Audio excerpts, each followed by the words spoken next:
If there's one thing that I'm good at, it's trying to figure out how somebody does something. Usually it has to do with some sort of physical woodworking project. However, I'm also good at seeing how people do things on stream and then figure out how to mimic them. There's one streamer I've watched for quite a while named BehavingBeardly. I don't know if you've seen him. You should go check him out if you haven't.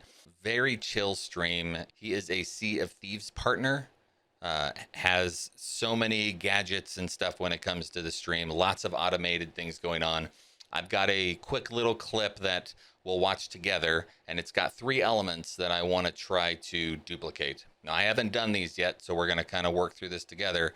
But the first thing I want to do is watch it together, and then I'm going to start kind of piecing it out, figuring out what software I need, and then we're just going to tackle it, hoping to get this video done in like 10 minutes. I don't know if it's there. I guess you probably know more than I do right now. And if you see any value in this video at all, please hit the subscribe, hit that like button. Come visit us on Twitch every Monday, Tuesday, and Thursday at 11 p.m. Eastern Time. Let's check it out.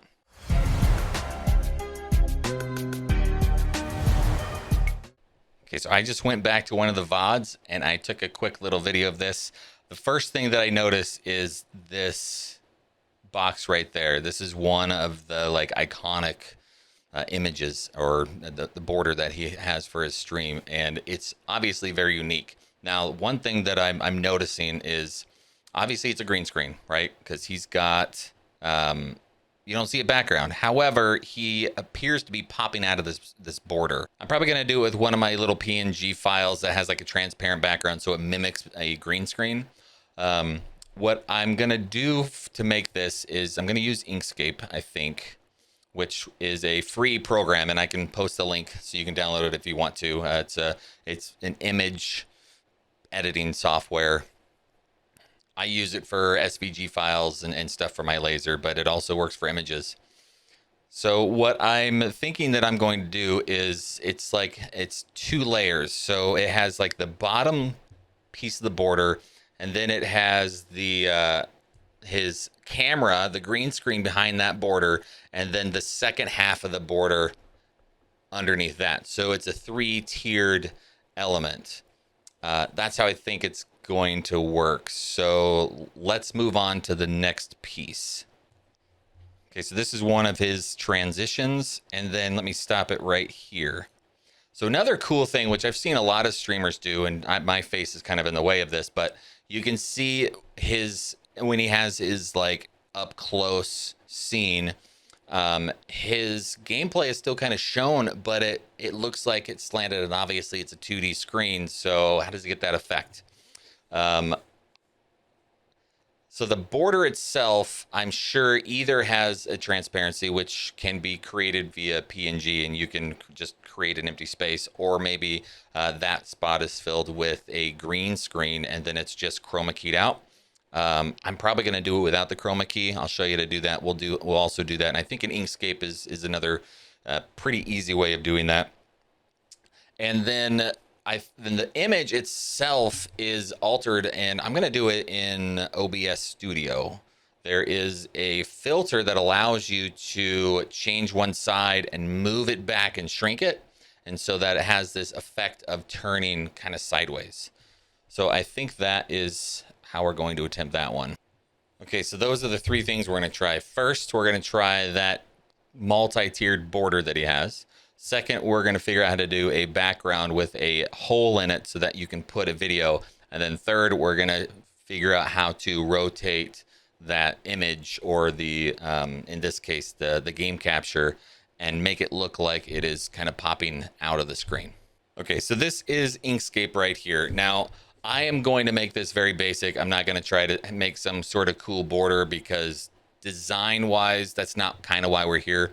We're here more to figure out how to do it. Usually what I do if I want a cool border is I just make somebody make it on Fiverr, because I'm not creative in that sense. I just kind of know nuts and bolts how to make things happen. I'm almost assuming that you're going to already have a border that you're going to be playing with. However, if you want to make it on here, I'll still kind of show you how to do it. So this rectangle, you can click, drag, make a rectangle, and then I will make another one on top of it. So if I select these, let's at least make them somewhat centered on each other so it's not just a crazy, stupid looking border. Select both rectangles, hit path, and then hit division. Now you have two different blocks here. You can click, delete the one in the middle. So now we have our rectangular border that we are going to start with. Now in Inkscape, it has a edge detail or an edge line, and it also has a fill. So if you want to change the color, let's make it blue, you just left click. If you want to have an outline or the border of this thing be a little bit different, let's make it red. Obviously, please don't do this because this is going to look horrible. I'm just demonstrating. So right click on the red, and then you can say fill or set stroke, and that gives the outside of your line that color. Anyway, like I said, I'm not going to go into the design. I'm going to leave that up to you. I'm sure you're going to be doing way better than I am. I'm just going to show you this and how it works. So now the key is we're going to want to have two files of this. One for the front, one for the back. So we want to split this. I'm assuming halfway up the side is probably fine, right about here. So what I want to do is I want to hit that rectangle again, and let's come over this like so. And then I am going to select them both and do the same thing, path and divide. So now I've got two. Because I'm not going to want to see that line, let's go ahead and see this X. I'm going to right click and say fill stroke. That way I don't see the line. So now you can see the border is seamless right now. However, it's two different ones. Now to make these into actual like PNG files that we can play with, what we want to do is we'll select one of them. We'll come to our export. Now you may not have this export PNG up. I always have this on my little sidebar, which my face is currently in the way. Let me see if I can bring it out here. Okay, so there's the export PNG. What you can do though is it's file and then export PNG image right there, and that'll bring up this little guy right there. Obviously you don't have to use Inkscape. I'm just trying to show you kind of the basics to get through this. Use whatever software you want to make your borders, but this is a nice free software, and I do use it quite often. So there are different ways of making your export PNG. You can either do the page, which would be whatever is inside the this border right here. It's the page of the file itself. The next one would be drawing, so it encompasses all of the graphics that you have. So if you had graphics way up there and way down there, it's going to grab all of them. Or you can just say the selection, because I just want this one selection. All right. I want to make sure that my pixels are the exact same, because if it's the size and it's the right pixels, then the ratio when you bring it into OBS should be the exact same. So I'm going to leave it at 300 DPS. It could be less just because it's a rectangle, and so the DPS is not really going to matter. However, the next step is to say export as. Let's go ahead and find a, in my pictures, we're going to label this Twitch border. Sure. And this one is this is our top border. And then saving as doesn't do it. You have to make sure that you also hit export. I don't know how many times I've done that. And I'm like, where is it? And I try to go do something, and maybe I've even closed it and deleted it, and then I got to do it all over again. Make sure you hit export. And then that little progress bar will show up. And depending on how high your DPS is, or DPI is, it will take longer. So that was obviously super quick. So now next, we are going to go here. Make sure it is, yeah, we're still on selection. Export to our bottom border, and then we're on 300 export. So now I have made the borders. Now let's move this over to OBS real quick and see if we can't manipulate it and show you how it's done. Now that we have our OBS up, let's add the three elements that we need for this. We need our top border, our bottom border, and then we also need our fake green screen camera. Let's make a group, BehavingBeardly border. just so it's something that I can remove later. All right, so add image. Sure, image 3 is fine. I'm going to try to make it so it's not the duplicates aren't going to make this look weird. So I'm going to put that in the border group. Let's add the other images. So you can see they're the exact same size. And when they overlap, they look really good.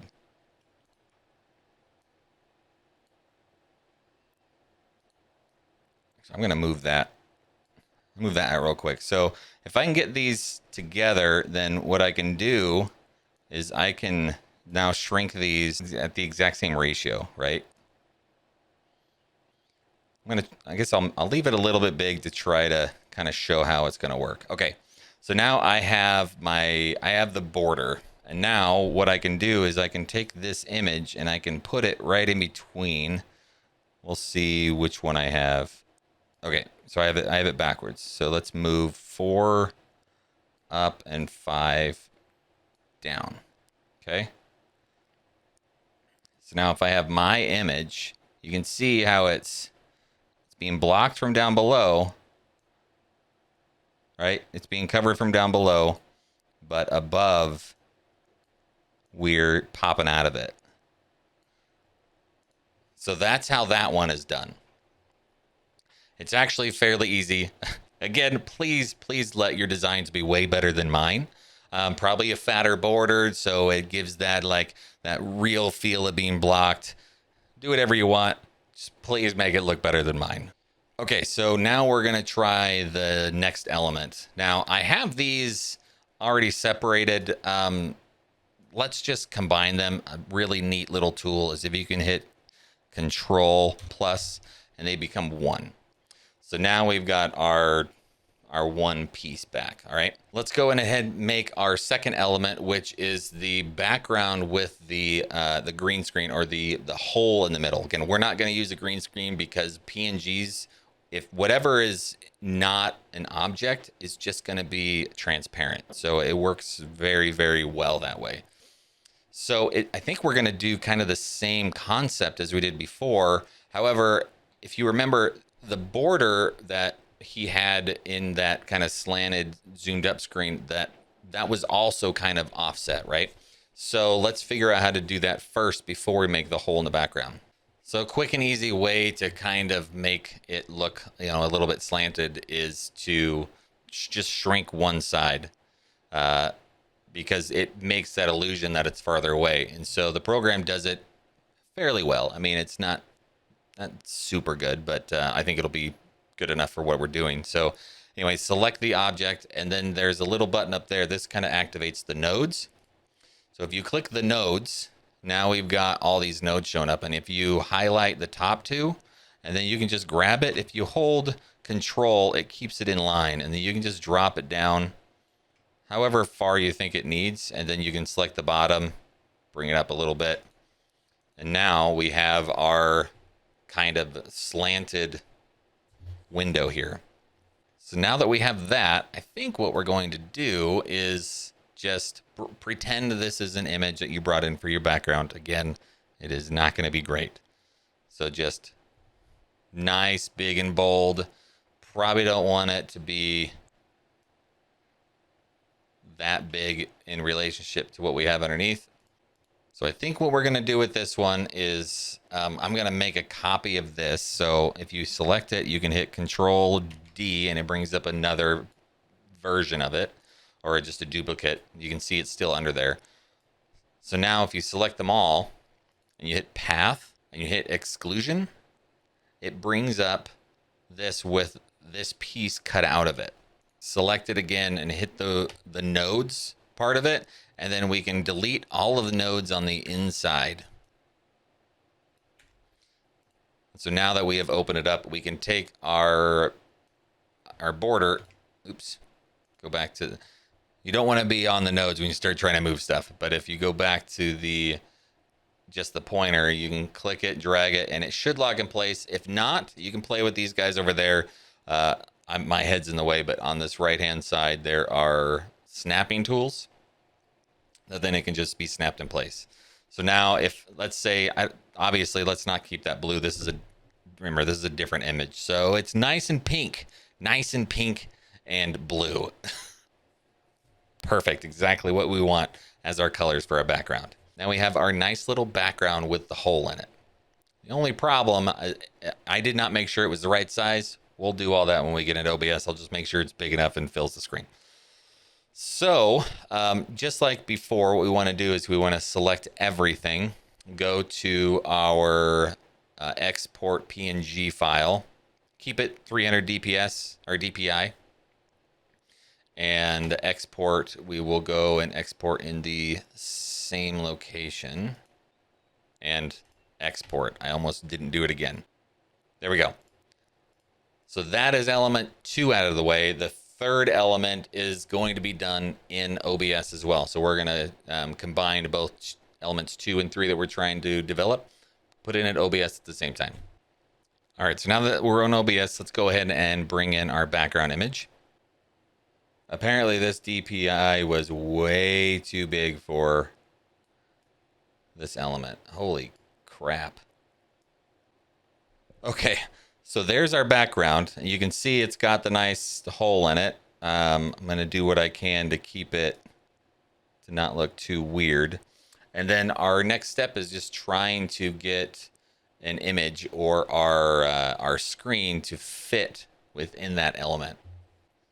I think what I'm going to do is I'm going to do it with an image, because if I add another screen, I think it just might be too confusing. So it's going to be the exact same way, but I'm going to do it with some sort of image.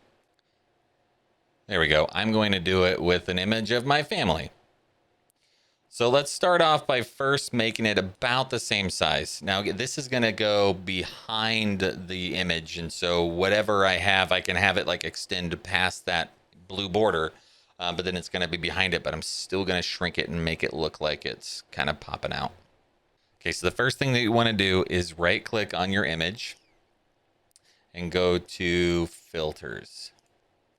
The one thing that I'm seeing is you're not going to be able to see this window. Let's go ahead and turn off that and maybe move this just kind of out of the way for now so we can get a good look at these filters. Okay, so what you're seeing here is you're seeing a filters list, an effects filters list, which I only see one. When you do it with either your gaming or your video capture source, you're going to see 2. I'll show you real quick what it'll look like on your screen. So you will see audio filters and then effect filters, and you want to make sure that what you're working on is you are working on your effects filters. So in effects filters, you will add, and it will be a 3D transform. Name it whatever you want. I tend to use the perspective. I think it works a little bit better. And then we want to go down to the yaw. And then we want to move it slightly this way. You can see how far you can really go with it. There's lots of other tools that you can use. You can pitch it. You can just play with it. If you haven't used it before, just play with it. And I don't think we have that turn very big. So I'm just going to leave it about like that. And then we'll click OK. So you can see some of them it goes up and past the border.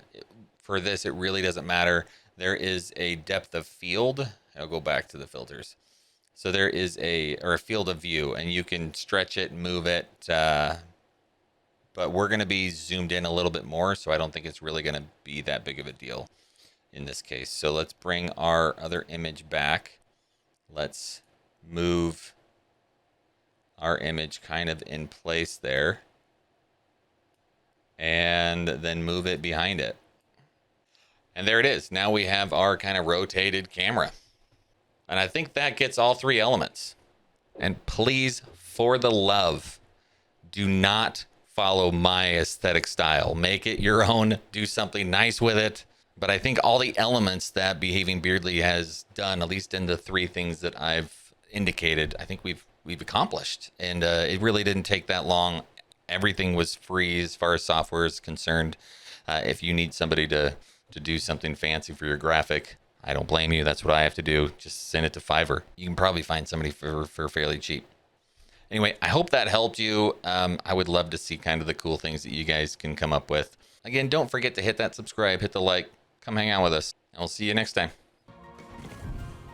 Hey, little birdie. Look at this. Look at this fish. That is inappropriate. Take that. And that. I would appreciate if you didn't. She's... Lady? What the heck? What is this lady? Oh, man.